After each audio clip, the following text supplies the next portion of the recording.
Assalamu alaikum rahmatullahi wa barakatuh. You are watching Morning Rush. We are into the second half of this morning's edition, today being the 27th of Rabiul Awal 1437, the English date being the 8th of January 2016. Today being the blessed day of Friday, the day of Jummah, the day wherein we are encouraged to send abundant durood upon Nabi sallallahu alayhi wasallam. Once again, the shortest durood one can send to Nabi sallallahu alayhi wasallam is sallallahu alayhi wasallam. This morning, inshallah, we are going to be focusing on an issue that has been dominating world headlines, especially Middle East newspaper headlines, and that is the issue of Saudi Arabia and Iran. And as we know, on Saturday they cut diplomatic ties with Iran, Saudi Arabia, after the Tehran embassy of Saudis was stormed in Iran on Saturday. To take us through this, we are joined on the line by researcher at the Media Review Network. We are joined by Sister Nabila Ismail. We say Assalamu alaikum rahmatullahi wa barakatuh to Sister Nabila. Wa alaikum assalam wa rahmatullahi wa barakatuh. Jazakallah for joining us this Friday morning.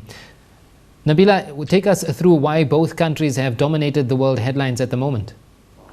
Well, a brief overview is, as you mentioned, last week, Saturday, Saudi had cut diplomatic ties with Tehran. This comes after a mass execution that took place by the Saudi monarch. They had executed 47 what they termed terrorists, and among the 47 was Shia cleric Nimr al-Nimr. The Iranians took great offense and started protesting, and they stormed the Saudi embassy. This is when the diplomatic strife then began between the two countries. That was just the tip of the iceberg. Days leading up to today, we've seen there's been a snowball effect with the GCC countries also cutting ties with Tehran, siding with the Saudis. Bahrain followed suit. We saw yesterday Qatar recalled its embassy to Tehran, recalled its ambassador to Tehran. And many of the, like I mentioned earlier, the GCC countries had cut ties with Tehran, except for Oman, who has strong relations with the Iranians for going back many years. So they seem to be taking a bit of a backseat and a sort of mediatory role at this time. Aside from the GCC countries, we've seen African countries also side with the Saudis in this recent spat. We see it with Sudan. The interesting thing about Sudan is that they were initially an Iranian ally, but in the last year or so we've seen that they cut ties with Iran, and they have had major funding being pumped into the country from the Saudi monarchs. So from this incident we can see it's almost as if Saudi is calling in their favors from their allies to stand with them on this issue. Regarding this incident. It seems rather harsh, but the Arab countries seem to take a very strong position against Iran, with Turkey even stating that Iran should stay out of Arab affairs. This is interesting because Iran is quite a dominant figure within the Middle Eastern region, and they have some great influence, especially regarding the Syrian war. I mean, they're backing Assad. So there's a lot of play taking place. What we see playing out in the media is the sectarian issue. So the media, and we see it on social media, disguising it as a sectarian issue. We don't interpret it that way. It seems, especially after evidence emerged on Monday, that this is more of a politically motivated provocation from the Saudis. And it seemed like a well-planned provocation because they knew prior to the executions that adding Nimr al-Nimr to the list of executions would create this type of tension between Iran.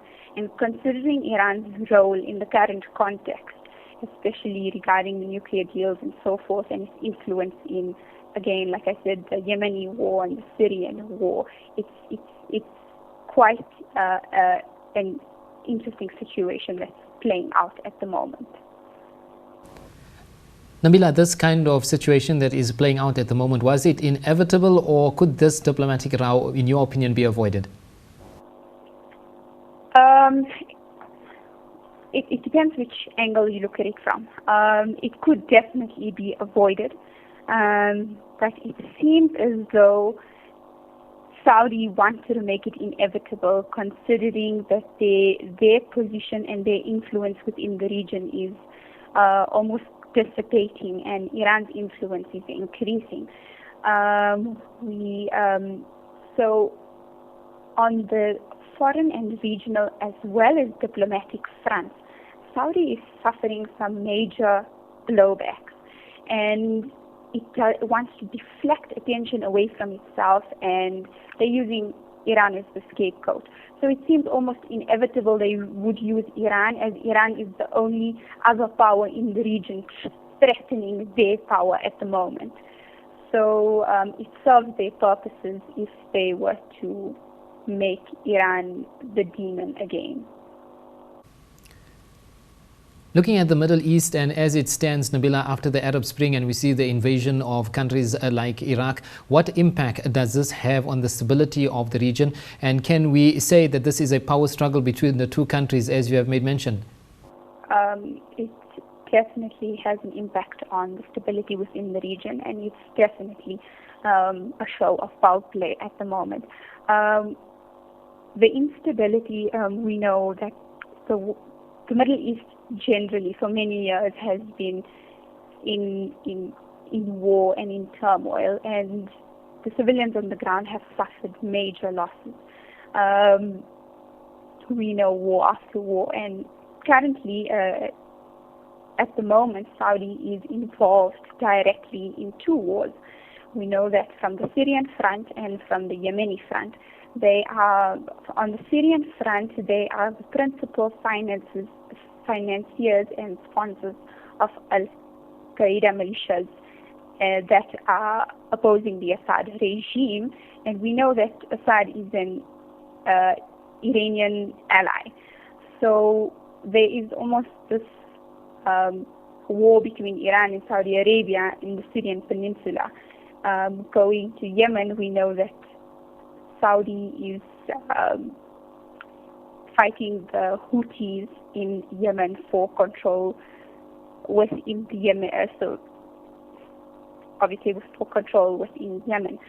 So it comes at a time when this and as we see it, this politically motivated provocation comes at a time that just barely 3 weeks before the Syrian peace talks were set to begin, that would create the stability that is much needed after 5 years of civil war.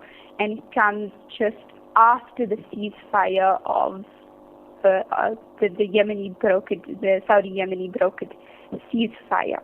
And so it comes less than 2 weeks, or it comes just weeks barely before the Iranian and the U.S. deal the nuclear deal that will relieve Iran of sanctions that the U.S. has imposed for so many years. And we know that Iran is a great economic power, and with the domestic problems that Saudi is facing, it seems like they would like to halt all peace talks for the moment. So it has a great impact on the stability of the region, and it's definitely a power play on both sides. Between what's happening between the two countries, Nabila, then in your opinion, who benefits from what is the situation or what is currently happening between Saudi Arabia and Iran? Okay, so I mentioned that Saudi is facing some turmoil within the domestic front. We know that the economic crisis at the moment, the economic crisis that they are facing is due to the collapse in oil prices. And we also know that there is a power struggle within the Saudi monarchy itself. So at the moment, they would like to deflect attention away from themselves and put it on somebody else. And Iran seems perfect, considering that they are the second largest oil producer in the region behind Saudi. So again, we look back to the economic sanctions, and if that were to be lifted, it would then put more of a stronghold on the economy of Saudi if the U.S. broker deal with Iran goes through. And we also know that with the ISIS issue, there's a lot of attention being put on Saudi. So they want to deflect as much attention away from themselves as possible. And so Saudi would definitely benefit from this type of strife within the region. Another player outside of this that is in the background, and we know that has had good relations with Saudi recently, is Israel. Israel would benefit greatly from this, especially if Iran is the scapegoat. We know that for many years that Israel campaigned ardently for the sanctions to be imposed and the U.S. to take a harder stance against Iran, especially with nuclear deals and so forth, and the proliferation treaty and all of those things being imposed. So Israel definitely benefits in this situation as well, which then again goes back to the stability of the region. If Israel benefits, in that means they can continue with imposing the occupation on the Palestinians. And so we look at the region in its entirety. There are no real benefactors of this spat at the moment. It seems like the civilians will suffer the most, especially if none of the deals go through, with Saudi calling its favors in from its GCC countries, as well as perhaps maybe the U.S., who has been main campaigner, the main actor in most of these treaties.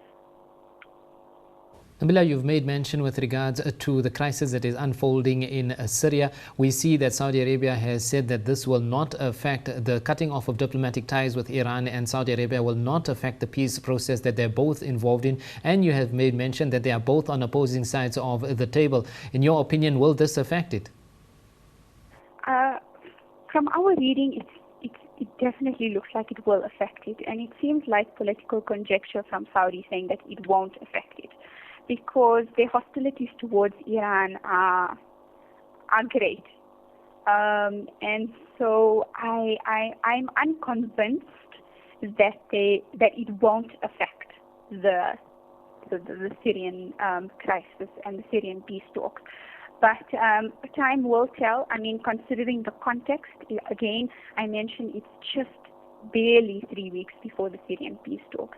The interesting thing about adding Nimr al-Nimar's name to the execution list, and again I mentioned it, evidence emerged on Monday, and the British Daily Independent made public the contents of these leaked Saudi government memos, that Saudi was well aware that this would increase tensions within the region if they were to add Nimr al-Nimar's name to the list.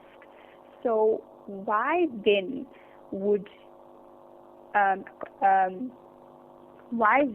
they continue if it's not politically motivated in some way to gain some stronghold and some footing?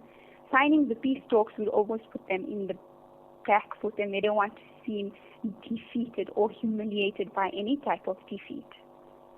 So I'm unconvinced, and I again reiterate, it seems more like political conjecture, but time will tell. In the weeks to come, we will see how true that is.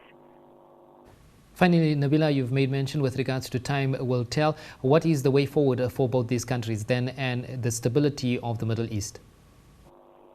The way forward is for the arrogance to be put aside, and each power trying to gain more power from each other, definitely.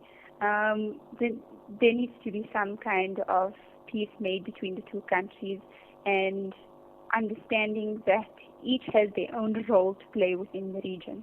And the best way forward is to think of the civilians on the ground and not who wins the battle at the end of the day. And this is what's missing in the Middle Eastern region, and this is what creates the most instability, is that the ordinary man on the street is being left behind for for powers at the top, political powers, to play out their chess games. So the way forward is for the arrogance to be put aside and for power plays to be put aside, and to really to be honest and sincere in brokering real peace deals going forward. Sister Nabila Ismail, a researcher at the Media Review Network, we say Jazakallah for joining us this morning and giving us some of your time on this issue which is dominating world headlines at the moment, the Saudi Arabia and Iran tensions and diplomatic rows between the two countries. We say Jazakallah. Assalamu alaikum wa rahmatullahi wa barakatuh. Wa alaikum assalam wa rahmatullahi wa barakatuh.